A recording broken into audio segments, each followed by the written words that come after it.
Hello everyone, welcome back to my another mini vlog. তো গতকাল আমরা চলে গেছিলাম চেঙ্গাইলে। তো চেঙ্গাইলে আমার এক ননদের খুব রিসেন্টলি বিয়ে হবে, তোমরা ওর বিয়ের সমস্ত ভ্লগ দেখতে পাবে। তো ওরই শ্বশুরবাড়ি গেছিলাম আমরা নিমন্ত্রণ পত্র দিতে। এখানে আমরা সবাই মিলে চলে এসেছিলাম। আর প্রথমেই ওর শ্বশুরকে সমস্ত নিমন্ত্রণপত্রের যে নিয়ম হয় সেগুলো করার পর ওদের বাড়ির পাশের মন্দিরেই চলছিল রাধাকৃষ্ণের 3 দিন যাবৎ মহোৎসব। তো সেদিন ছিল লাস্ট দিন মহোৎসবের। তো আমরা সেখানে ঠাকুর দর্শন করতে গেছিলাম। আর যাওয়ার পরেই আমাদের সবাইকে তিলক চন্দন করে দিচ্ছিলেন ঠাকুরমশাই, যেটা আমার ভীষণ ভালো লাগে। আর তারপরে দুপুর যেহেতু অনেক হয়ে গেছিলো, আমরা একে একে সময় লাঞ্চ সেরে ফেললাম।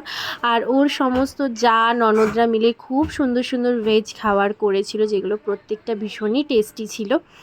তারপরে খাওয়া দাওয়া করে ততক্ষণে আবার কীর্তনিয়ার যে নাচ সেগুলোও শুরু হয়ে গেছিলো বলে আমরা আবারও মন্দিরে চলে গেছিলাম।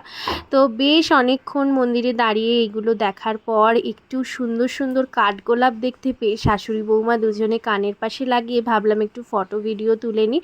আর চারিদিকটায় ওদের ভীষণ সুন্দর ছিল শ্বশুরবাড়ির ওখানে। তারপরে আমরা ওদের বাড়ি থেকে একটু দূরেই নদীর ধারে চলে এসেছিলাম।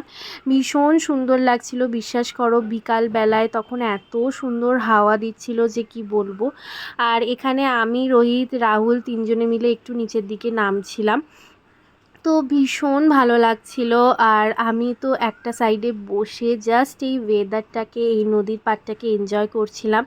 মনে হচ্ছিল ঘন্টার পর ঘন্টা বসে থাকি। আর তারপরে এবার ফেরার পালা বাড়ি। আর সেদিন যেহেতু ওদের ওখানে বালক ভোজনও ছিল, তাই আমাদেরকে সমস্ত অন্নকূটের প্রসাদ, তারপরে মালসাভোগ সব প্যাক করে দিয়েছিল। আর এই যে মালসাভোগ যেটা ছিল অমৃতর মতো সুন্দর খেতে।